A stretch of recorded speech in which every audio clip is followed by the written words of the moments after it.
Super 50 की जो classes चल रही हैं उसको बहुत अच्छे से आप उसका अनुसरण भी कर रहे होंगे और उससे आपको लाभ भी मिल रहा होगा।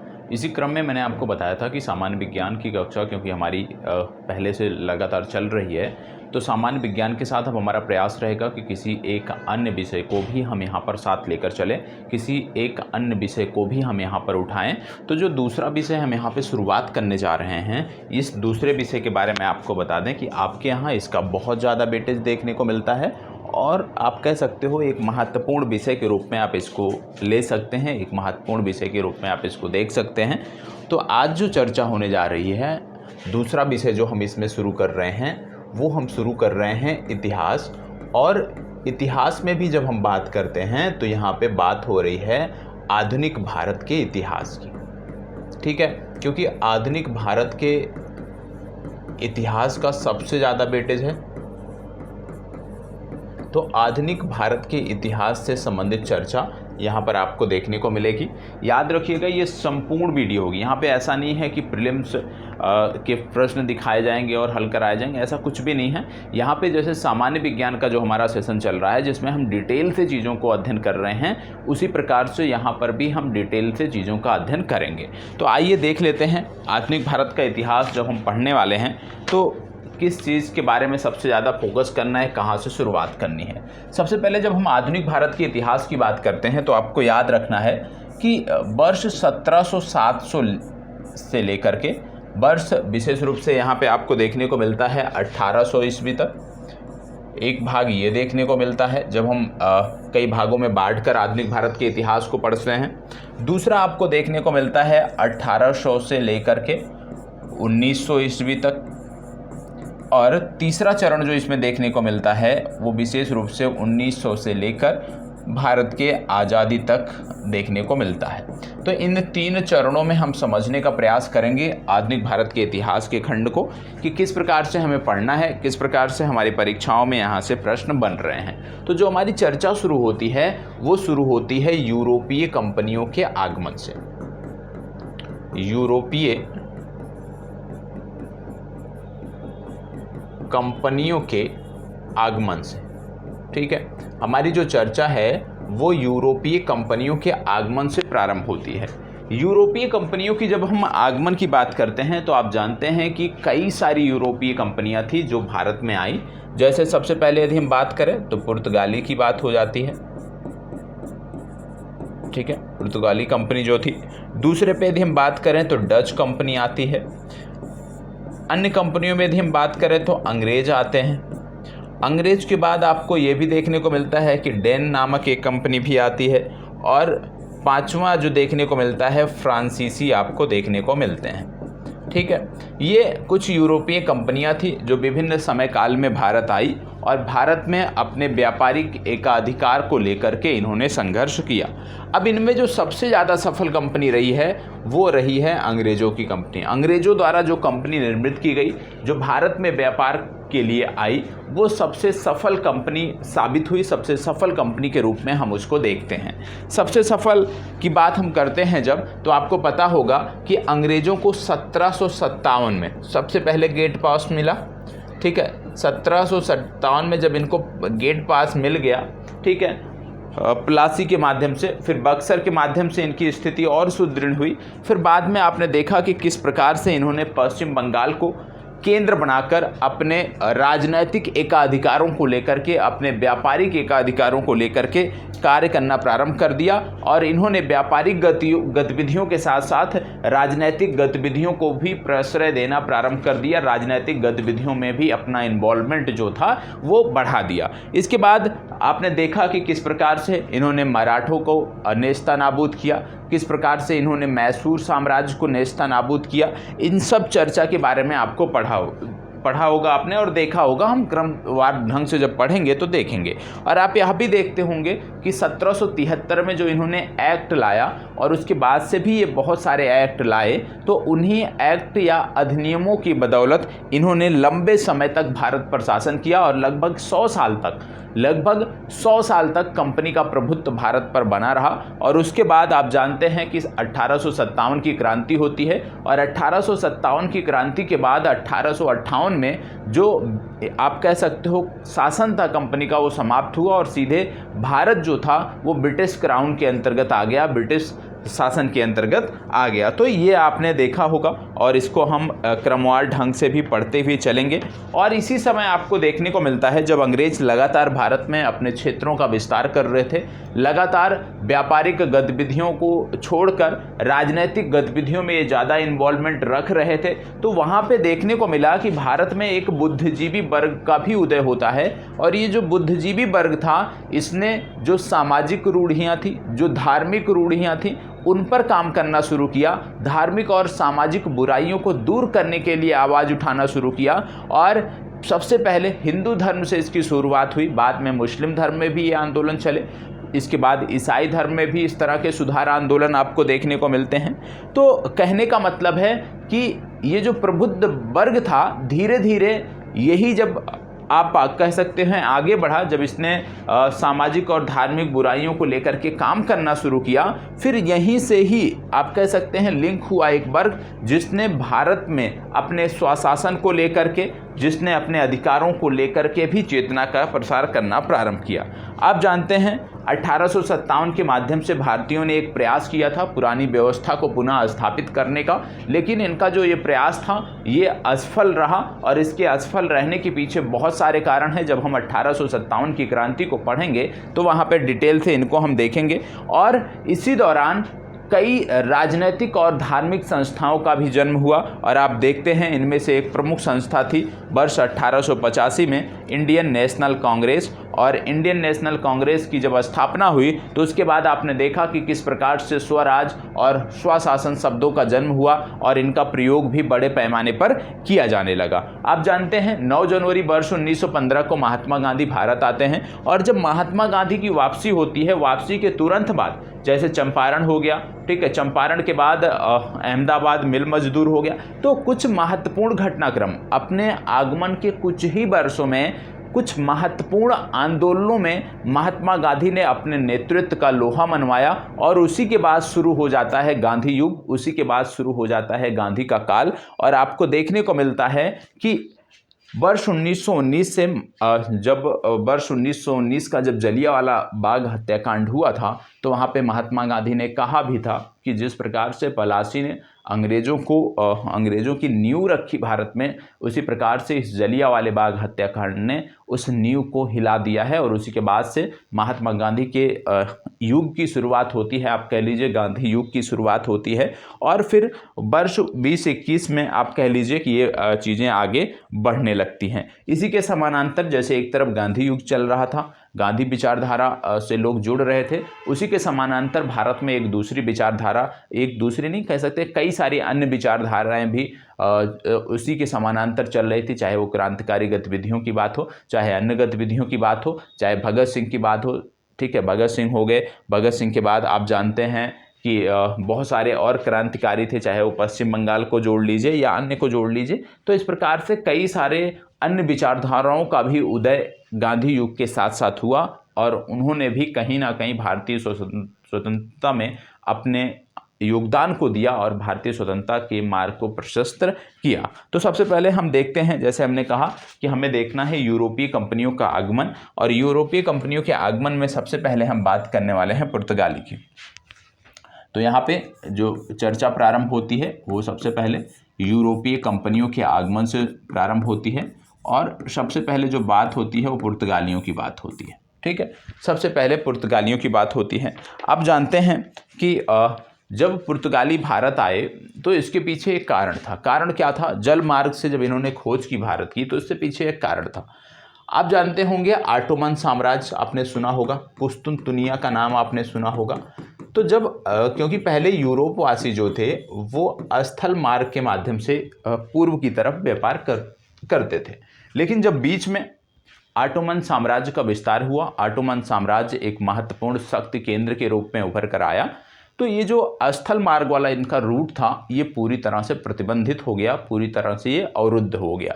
और जब इनका रूट अवरुद्ध हो गया तो इनके पास फिर यदि पूर्व की तरफ व्यापार करना था तो इनके पास सिर्फ 2 विकल्प बचे हैं। ठीक है, कौन से 2 विकल्प इनके पास बचे? इनके पास 2 विकल्प बचे। पहला विकल्प कि भाई ऑटोमन साम्राज्य से युद्ध करो और युद्ध में इनको हराओ और पुनः उस रास्ते पर अपना व्यापार प्रारंभ करो। दूसरा था कि भाई युद्ध करना, क्योंकि व्यापारी वर्ग है, कभी भी युद्ध नहीं चाहता, तो युद्ध करना उतना उचित नहीं है, इससे अच्छा हम नए मार्ग की खोज कर लेंगे। और नए मार्ग की खोज कैसे होगी, क्योंकि स्थल मार्ग तो पूरा का पूरा अवरुद्ध था। ठीक है, तो नए मार्ग की खोज मतलब जल मार्ग से हम खोज निकालेंगे भारत को। ठीक है, तो जब जल मार्ग से भारत को खोज निकालने की बात हुई तो सबसे पहले कोलंबस ने, जो है आप कह लीजिए, कोलंबस उभर कर आता है, निकल कर सामने आता है। और कोलंबस ने भारत की खोज करने के दौरान इसने अमेरिका की खोज कर डाली, अमेरिका को इसने खोज निकाला। इनका ऐसा मानना था कि जैसे यदि यूरोप से आप देखो तो कुछ इस तरह से होकर ये भारत में पहुंचते थे।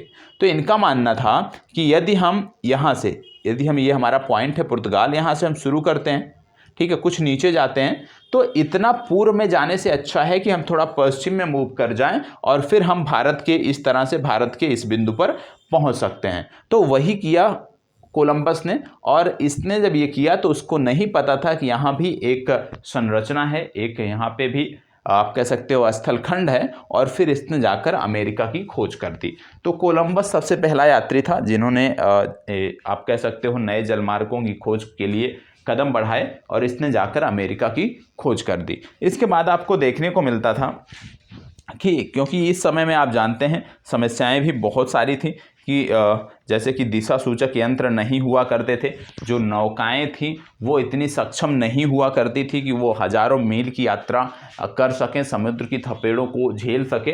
तो बहुत सारी उस समय चुनौतियां थी, लेकिन उन सभी चुनौतियों को आप कह सकते हो एक तरफ करते हुए ये जो व्यापारी वर्ग था, इन्होंने नए देशों की खोज करने की सोची और उस दिशा में ये आगे बढ़े। आपको यह भी देखने को मिलता है कि उस समय काल में जो नौकाएं होती थी वो समुद्री तट के साथ साथ चलती थी, क्योंकि उनको दिशा सूचक यंत्र ना होने के कारण उनको समुद्र में खोने का डर होता था। तो वो समुद्री तट के साथ साथ चलते थे, मतलब समुद्री तट उनको दिखता रहता था और उसी तरह से वो दिशा में आगे बढ़ते थे। अब जैसे कि हम पढ़ने जा रहे हैं पुर्तगालियों के बारे में, तो जब हम पुर्तगालियों के बारे में पढ़ने जा रहे हैं तो सबसे पहला जो नाम आता है वो नाम आता है वास्को डी गामा का। ठीक है, वर्ष 1498 किसका नाम आता है? Vasco D gamma. ठीक है, पहला यात्री था वास्को डी गामा। जो था ये क्या था? ये प्रथम यात्री था, याद रखिएगा, जो भारत आया था। वास्को डी गामा 1498 ईस्वी में भारत आया था और ये प्रथम यात्री था, ये आपको याद रखना है। और ये पहुंचा कहाँ पे था? तो ये पहुंचा था कालीकट नामक बंदरगाह पे। कहाँ पहुंचा था? कालीकट नामक बंदरगाह पे पहुंचा था। और कालीकट, जिसको ना पता हो, कोझीकोड याद रखिएगा, इसी को पहले कालीकट कहते थे। तो यहाँ पे जब ये पहुंचा तो यहाँ पे जेमोरिन, जो यहाँ का शासक था, उसने इनका स्वागत किया। ठीक है, स्वागत सत्कार किया। और उसके बाद जब ये वापस जाने लगे तो ये अपने साथ बहुत सारी वस्तुएं लेकर के गए भारत से। और भारत से जो ये वस्तुएं लेकर के गए, जब ये अपने मूल देश वापस पहुंचते हैं तो वहाँ पर इन्होंने इन वस्तुओं को 60 गुना ज़्यादा दाम पर बेचा। ठीक है, 60 गुना दाम पर बेचा। और भाई कोई भी व्यापारी होगा, यदि किसी को इतना मुनाफा हो रहा है तो निश्चित रूप से जब अन्य व्यापारी जानेंगे तो उनकी भी इच्छा होगी कि वो भी जाएं और इतना मुनाफा कमाएं। तो जब 60 गुना दाम पर बेचा और लोगों को पता चला तो बहुत सारे अन्य व्यापारियों ने भी भारत की तरफ का रुख किया। फिर इसके बाद दूसरा यात्री आपको देखने को मिलता है। दूसरा यात्री जो भारत पहुंचा, दूसरा पुर्तगाली यात्री जो भारत पहुंचा, इसका नाम था अल्ब्रेज कैम्पबेल। ठीक है, अल्ब्रेज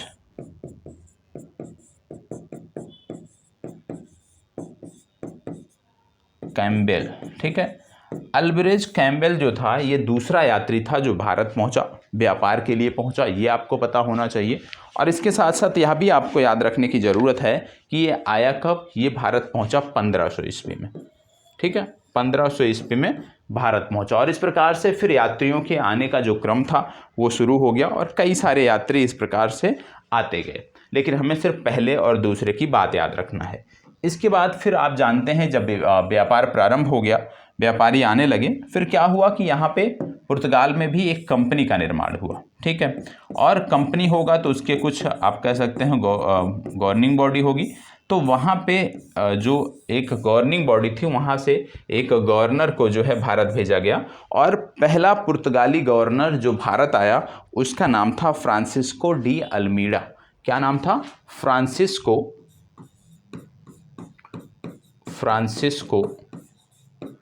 de Almeida. Francisco de Almeida जो है ये भारत आने वाला पहला पुर्तगाली गवर्नर था, ये आपको याद रखना है। और फ्रांसिस्को डी अल्मीडा जब भारत में आया तो इसने एक नीति चलाई जिसको ब्लू वाटर पॉलिसी के नाम से आप जानते हैं। ब्लू वाटर पॉलिसी, तो ब्लू वाटर पॉलिसी के नाम से आप जानते हैं अल्मीडा भारत आया और उसने ब्लू वाटर पॉलिसी के नाम से एक नीति चलाई या शांति जल की नीति चलाई। आप जानते हैं कि भारत में ऐसा तो था नहीं कि इस समय कोई विदेशी यात्री या कोई विदेशी व्यापार नहीं होता था। भारत में जब ये पुर्तगाली आए, इससे पहले अरब जो व्यापारी थे उनका आप कह सकते हो एक प्रकार से उनकी मोनोपोली थी। लेकिन जब धीरे धीरे पुर्तगालियों की संख्या बढ़ने लगी तो जो अरब व्यापारी थे उन्होंने इसका विरोध भी किया और छोटा मोटा संघर्ष भी आपको देखने को मिलता है। फिर इसके बाद दूसरा गवर्नर ये क्रम जारी रखा और दूसरा जो गवर्नर था पुर्तगाली वो भारत आया, और पुर्तगाली गवर्नर जो दूसरा भारत आया इसका नाम था अल्फांसो डी अल्बुकर्क। क्या नाम था? Alfonso de Albuquerque. ठीक है, और ये जो अल्फांसो डी अल्बुकर्क ये जो दूसरा गवर्नर भारत आया, आप कह लीजिए पुर्तगाली शक्ति जो थी भारत में स्थापित करने का जो श्रेय जाता है वो इसी को जाता है, क्योंकि इसने 1510 ईस्वी में गोवा पर अधिकार कर लिया। और आपको यह भी पता होना चाहिए कि गोवा पर जो इनका अधिकार था वो कब तक बना रहा? ये 1961 तक बना रहा, याद रखना है 1961 तक इनका अधिकार बना रहा। 1510 ईस्वी में इन्होंने गोवा पर अधिकार कर लिया। 1530 ईस्वी में इन्होंने गोवा को अपने राजधानी के रूप में बताया। 1530 ईस्वी में इन्होंने उसको राजधानी के रूप में स्थापित कर दिया कि गोवा हमारी राजधानी होगी। ठीक है, इसके बाद आगे चलकर देखने को मिलता है कि आसपास के क्षेत्रों में इन्होंने अधिकार करना प्रारंभ किया, और सबसे पहले 1534 से 1535 इन्होंने दमन द्वीप पर अधिकार कर लिया। ठीक है, दमन द्वीप पर इन्होंने अधिकार कर लिया। तो 1534-35 में इन्होंने क्या किया? 1534-35 में इन्होंने दमन द्वीप पर अधिकार कर लिया, यह आपको पता होना चाहिए। ठीक है, अब इसके बाद यदि मैं बात करूं कंपनी द्वारा फैक्ट्री स्थापित करने की, तो इन्होंने जो फैक्ट्री स्थापित की वो 1503 ईस्वी में की। 1530 ईस्वी में 1503 में इन्होंने कहाँ की? कोचीन में कर ली और कन्नूर में कर ली। तो ये भी आपको याद रखने की ज़रूरत है कि कोचीन और कन्नूर में इन्होंने फैक्ट्री स्थापित कर ली। अब इतना तो देख लिया आपने कि 1510 ईस्वी में इन्होंने गोवा पर अधिकार कर लिया, और गोवा पर अधिकार के बाद इन्होंने क्या किया? गोवा पर अधिकार के तुरंत बाद आपने देखा कि 1530 ईस्वी में इन्होंने गोवा को राजधानी बना दिया, और 1534-35 में इन्होंने दमन द्वीप पर भी अधिकार कर लिया। इतनी जानकारी आपने देख लिया। अब आपको बता दें कि इन्होंने इसके द्वारा सेकंड पुर्तगाली जो गवर्नर था अल्फांसो डी अल्बुकर्क, इसके द्वारा एक नीति प्रारंभ की गई। ठीक है, जैसे मान लो ये भारत का पश्चिमी तट है। ठीक है, तो यहाँ से लेकर के यहाँ तक ये जो आपका तट है, अरब सागर से लगा जो तट है, यहाँ पर इन्होंने एक व्यवस्था बनाई जिसका नाम दिया गया कार्टेज अल्मीडा व्यवस्था। क्या नाम दिया गया? कार्टेज अल्मीडा व्यवस्था। ठीक है, तो कार्टेज अल्मीडा व्यवस्था इसका नाम दिया गया। ये क्या होता था? इन्होंने कहा कि जो भी इस तट से होकर के व्यापार करेगा, जो भी इस तट का यूज करेगा, उसको एक शुल्क देना पड़ेगा, और आपको बता दें कि सम्राट अकबर ने भी इस शुल्क को चुकाया था, क्योंकि लोग खुश थे।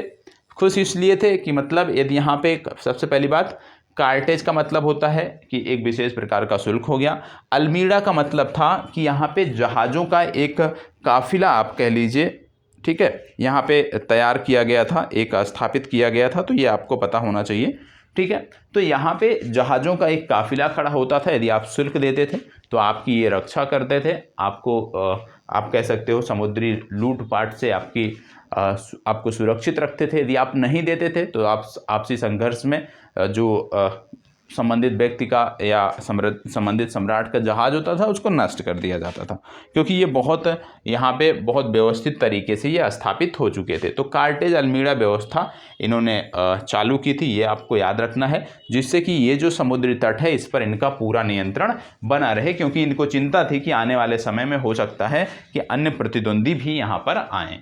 अब एक बात आती है कि भाई इनसे हमने नई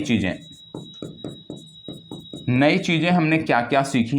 तो सबसे पहले आप जानते हैं जब पुर्तगालियों की बात आती है तो जहाज निर्माण, क्योंकि ऐसा नहीं था कि भारत में जहाज निर्माण नहीं होता था, भारत में जहाज निर्माण होता था, लेकिन वो जहाज उतने काबिल नहीं होते थे कि हज़ारों मील की वो समुद्री यात्रा कर सके, समुद्री थपेड़ों को वो झेल सकें।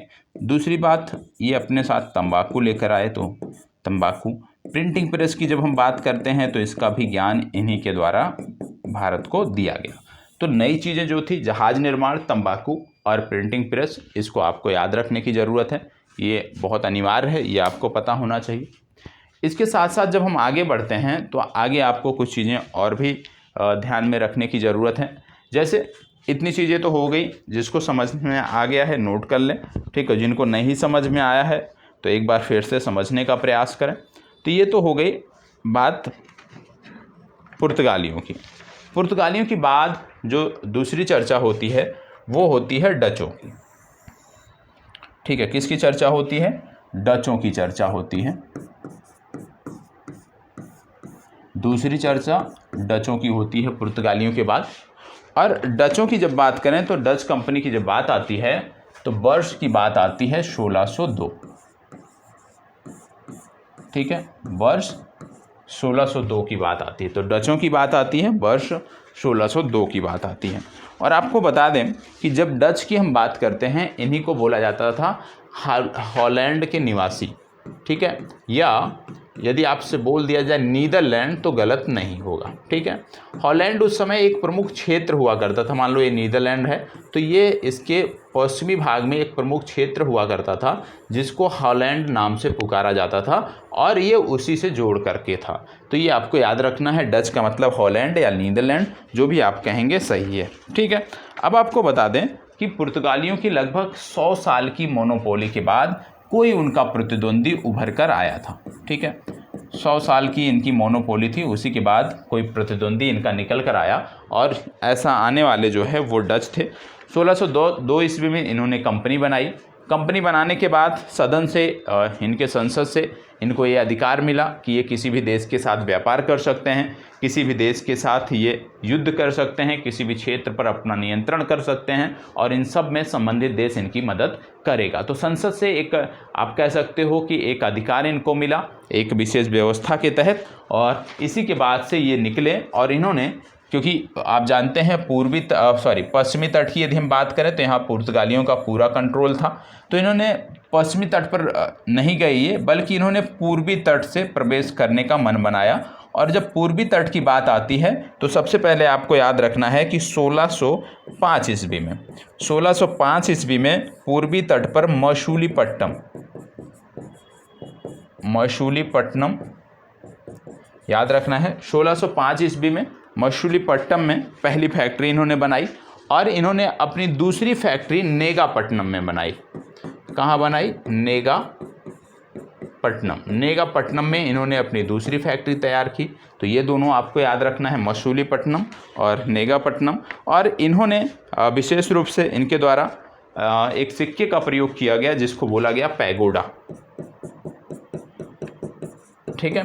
तो ये हो गए, डचों की बात हो गई। और आपको बता दें कि ये ऐसा नहीं था कि ये सिर्फ और सिर्फ दक्षिण भारत में रहे, ये बंगाल भी पहुँचे।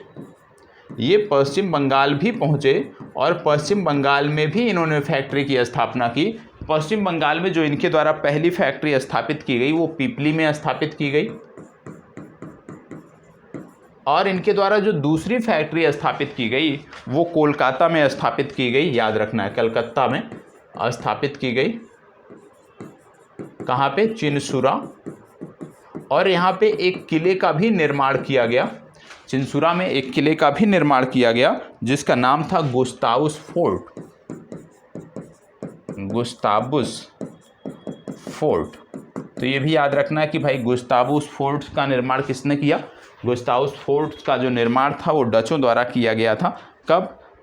1680 से 90 के आसपास में। एक चीज़ और याद रखना है, बाद में आगे चलकर इन्होंने 1690 ईस्वी में नेगापट्टनम को जो है अपना हेडक्वार्टर बनाया। तो 1690 ईस्वी में इन्होंने जाकर नेगापट्टनम को अपना हेडक्वार्टर बनाया। हालांकि इन्हें मजबूती नहीं मिली। मजबूती इनको नहीं मिलने के पीछे कारण क्या था कि जब ये 1602 में आए तो उसी के 8 से 10 वर्षों में अन्य सारी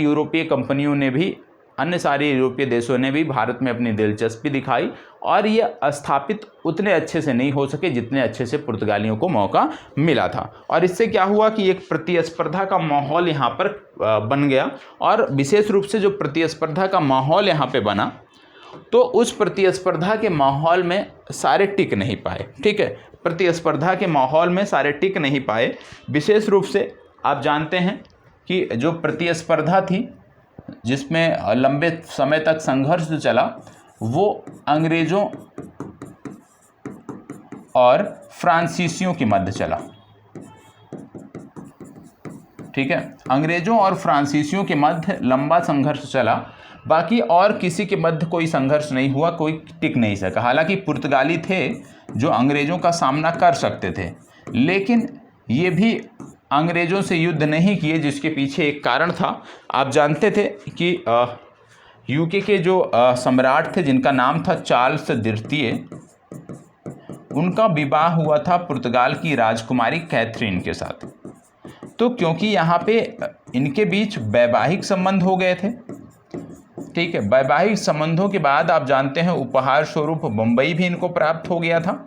तो वैवाहिक संबंध होने के कारण इनके बीच जो संबंध रहे, आप कह सकते हैं जो सामंजस्य रहा वो बेहतर रहा, और कहीं भी इस तरह का कोई भी संघर्ष देखने को नहीं मिलता है। लेकिन फ्रांस और यूके के बीच, क्योंकि यूरोप में भी लगातार युद्ध चल रहा था, इन दोनों के बीच प्रमुख प्रतिद्वंदी थे, तो वहाँ पे जो युद्ध चल रहा था उसका प्रभाव भारत में भी देखने को मिल रहा था। और जैसे वहाँ पे संघर्ष जब होता था तो वही आप कह सकते हो वही चीज़ें भारत में भी देखने को मिल रही थी। तो आपको पता होगा कि बम्बई 10 पाउंड के वार्षिक किराए पर बाद में किंग ने जो है वो कंपनी को दे दिया था। और जब हम डचों की बात करते हैं तो आपको बता दें, डचों और अंग्रेज़ों के बीच एक संघर्ष हुआ था। डच और अंग्रेज के बीच मात्र एक प्रमुख संघर्ष हुआ था, और जिसको बेदारा का युद्ध बोलते हैं। और इसी के बाद बेदारा का युद्ध, और इसी के बाद जो डच थे वो भारत से अपनी फैक्ट्रियां, अपनी सारी चीज़ों को इन्होंने समेट लिया, और ये लगभग 1759 ईस्वी में हुआ था। तो बेदारा के युद्ध के माध्यम से जो है जो चिनसुरा में हुआ था, डच पूरी तरह से समाप्त हो गए, और इसके बाद से डचों ने अपना जो फोकस था वो भारत से हटाकर इंडोनेशिया पर कर दिया, क्योंकि वहाँ पर इस तरह के कोई प्रतिद्वंदी नहीं थे। अब यहाँ पे अंग्रेज़ों के एकमात्र प्रतिद्वंदी कौन रह गए? एकमात्र प्रतिद्वंदी रह गए फ्रांसीसी। ठीक है, तो अब आइए अंग्रेज़ों के बारे में देखते हैं। सबसे पहले अंग्रेजी कंपनी के बारे में देखते हैं।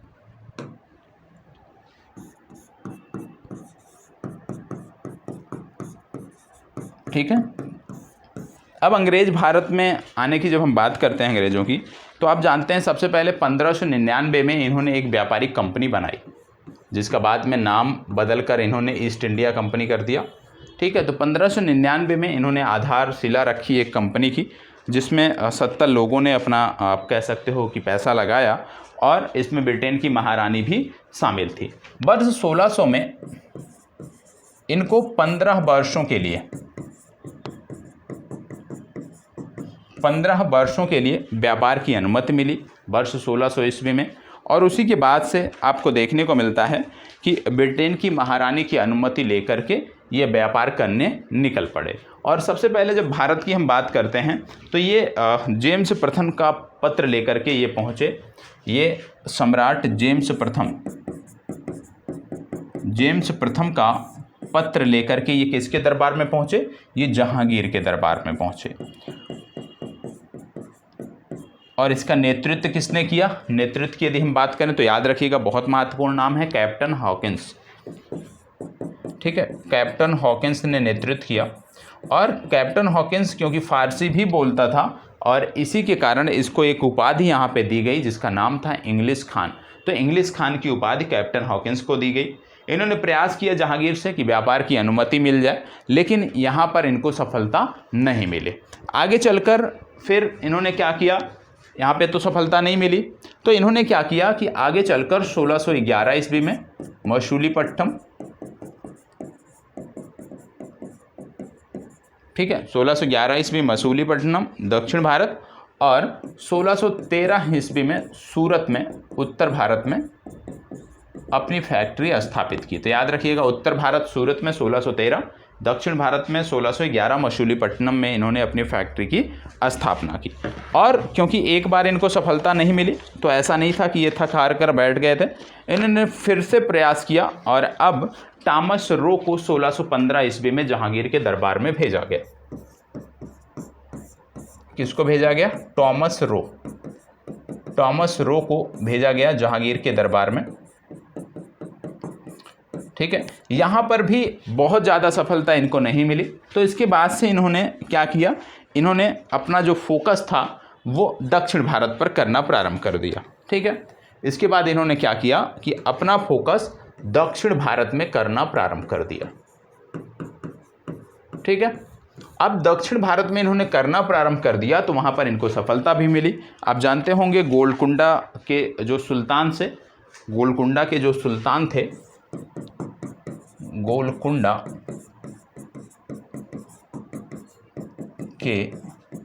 सुल्तान से इन्होंने सुनहरा फरमान जारी करवाया। और गोलकुंडा के सुल्तान से जब इनको सुनहरा फरमान जारी हो गया इनके नाम से, तो इनसे लाभ इनको क्या मिला? इससे लाभ इनको मिला कि जो गोलकुंडा के बंदरगाह थे, उन बंदरगाहों की व्यापारिक प्रयोग के लिए, उपयोग के लिए अनुमति इनको मिल गई। और इसके लिए इनको चुकाना कितना पड़ा? 500 पैगोडा चुकाना पड़ा। ठीक है, 500 पैगोडा का शुल्क इनको चुकाना पड़ा। तो कहीं ना कहीं पहली सफलता इनको गोलकुंडा के सुल्तान के सुनहरे फरमान से मिली।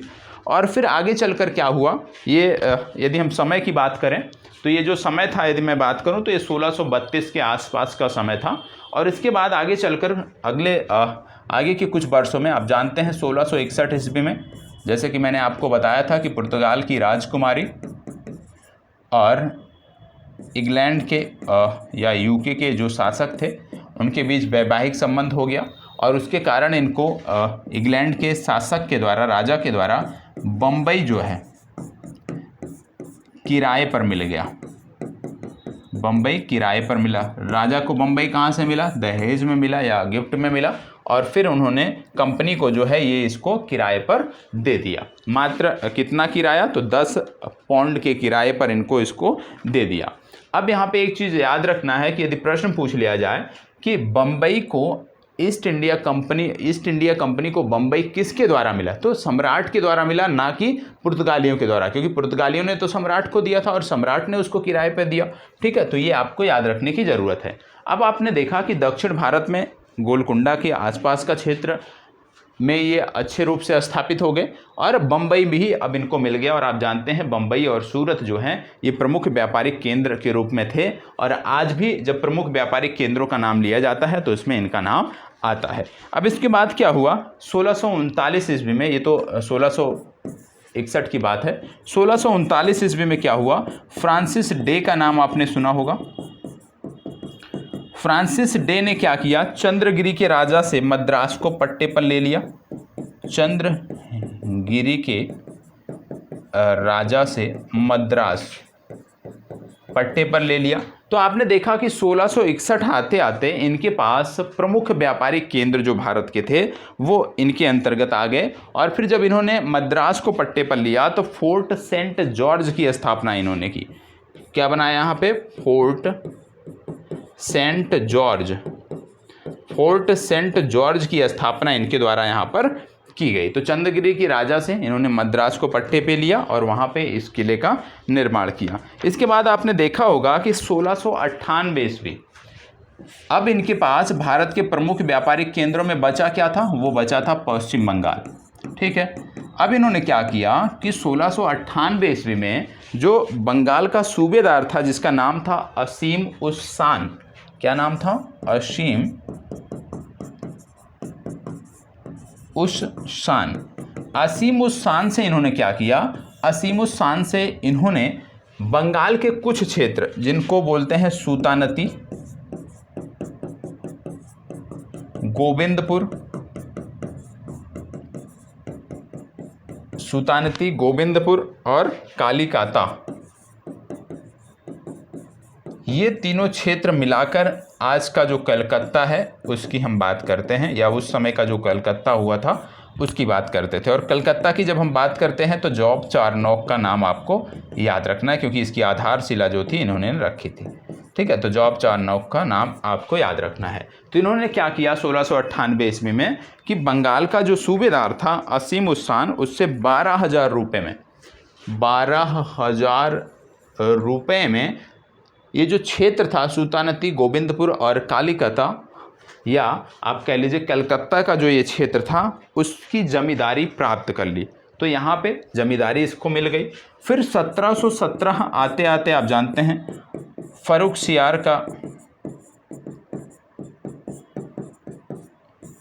सियार के फरमान द्वारा इनको और भी छूट मिल गई। तो इस प्रकार से आपने देखा कि अंग्रेज़ों ने किस प्रकार से भारत में अपनी सत्ता की स्थापना की, और अब इनके लिए फर्रुख सियार के जो यहाँ पे आप कह सकते हो घोषणा के द्वारा इनकी जो राहें थी वो भारत में आसान हो गई। इसके बाद फिर अगली कंपनी के रूप में आप देखते हो डेन या डेनिस को देखते हो।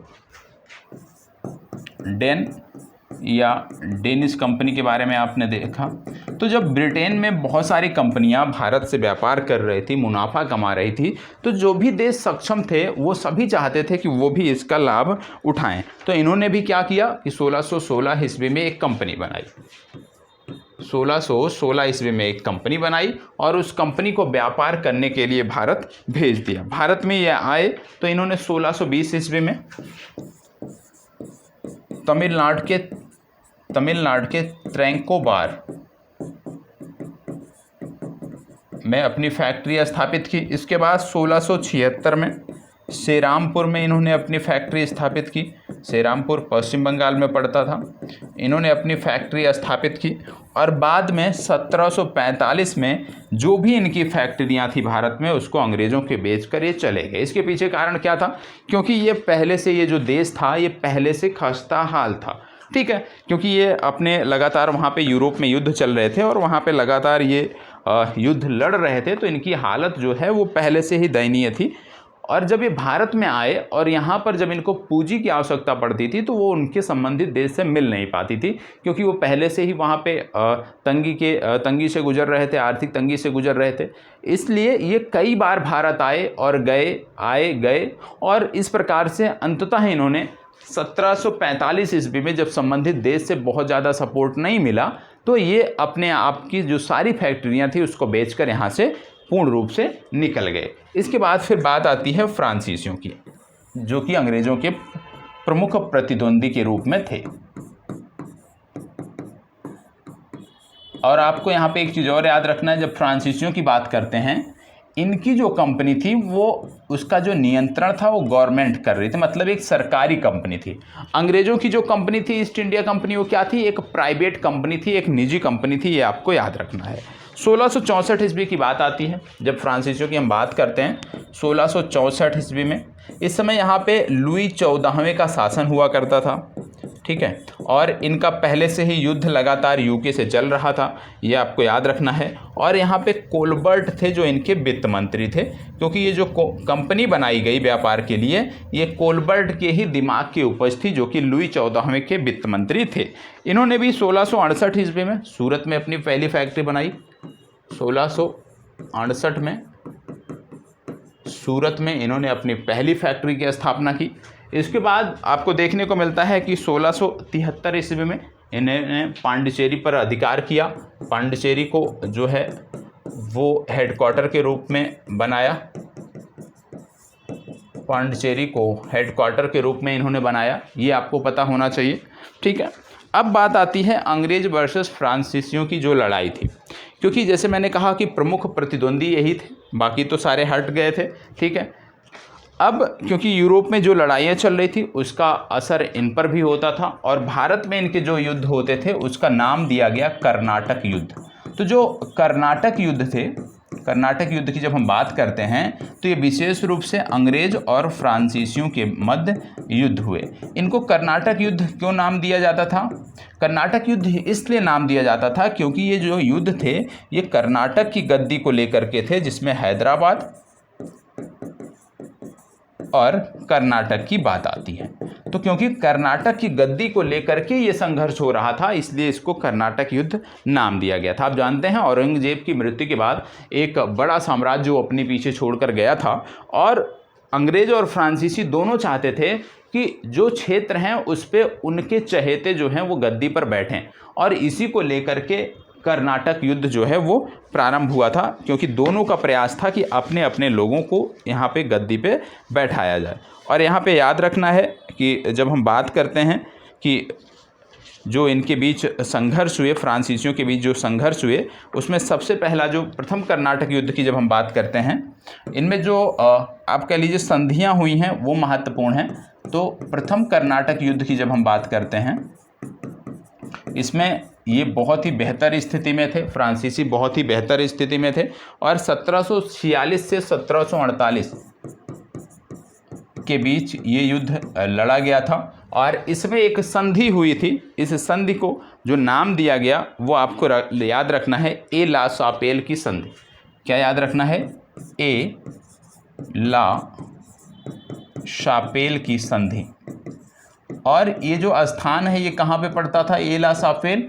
ये जो एला सापेल स्थान है ये पश्चिम जर्मनी में एक स्थान पड़ता है, वहीं पर ये संधि हुई थी, तो इसको आपको याद रखना है। इसके बाद द्वितीय कर्नाटक युद्ध की जब हम बात करते हैं या तृतीय कर्नाटक युद्ध की बात करते हैं, तो वहाँ पे आपको कुछ चीज़ें याद रखनी हैं, ठीक है। द्वितीय कर्नाटक युद्ध की बात करते हैं तो 1749 से 1754 की बात आती है, और यहाँ पे जो संधि हुई है वो हुई थी पांडिचेरी की संधि।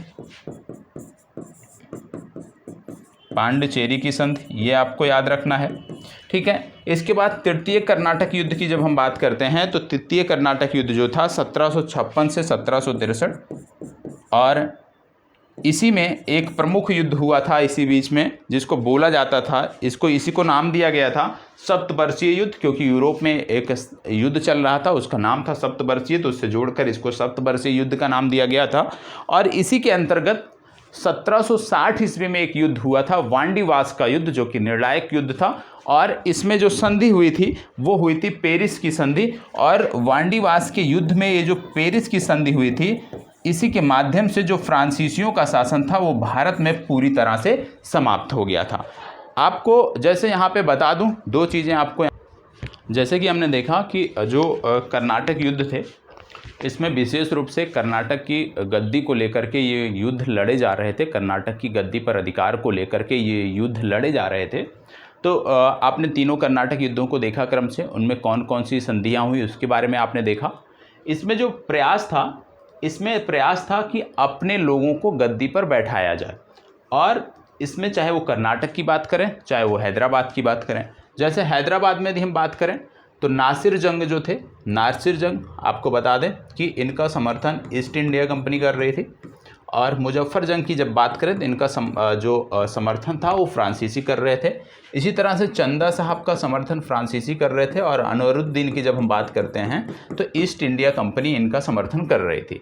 अंततः जो इसमें विजय हुई वो नासिर जंग की हुई और अनवरुद्दीन की हुई, क्योंकि इनका सपोर्ट ईस्ट इंडिया कंपनी कर रही थी। और तृतीय कर्नाटक युद्ध में आपने देखा कि तृतीय कर्नाटक युद्ध के माध्यम से जो फ्रांसीसियों की सत्ता थी वो पूरी तरह से भारत में समाप्त हुई थी, और ईस्ट इंडिया कंपनी का आप कह सकते हैं कि पूरा एकाधिकार यहाँ पे बन चुका था। तो वहाँ पे नासिर जंग हैदराबाद और कर्नाटक की गद्दी पर अनवरुद्दीन जो है बैठने में अंततः सफल हुए थे। तो ये आपको याद रखना है। इसके बाद की जो चर्चा है वो नेक्स्ट सेशन में हम करेंगे, और यदि अच्छा लगा है तो ज़रूर कमेंट बॉक्स में बताइएगा। अपनी जो प्रतिक्रिया है वो कमेंट बॉक्स के माध्यम से हमें ज़रूर पहुँचाइएगा, क्योंकि प्रयास है कि 2 विषयों को लेकर के हम चलें, और इतिहास और सामान्य विज्ञान ये 2 महत्वपूर्ण विषय हैं। यदि इन दोनों को हम समय पर समाप्त कर लेते हैं और अच्छे तरीके से रिवाइज कर लेते हैं तो निश्चित तौर पे प्रीलिम्स की जो हमारी दौड़ है ये आसान हो जाएगी और निश्चित तौर पे हमें सफलता मिलेगी। तो जो भी डाउट हैं कमेंट बॉक्स में आप पूछ सकते हैं। कैसा रहा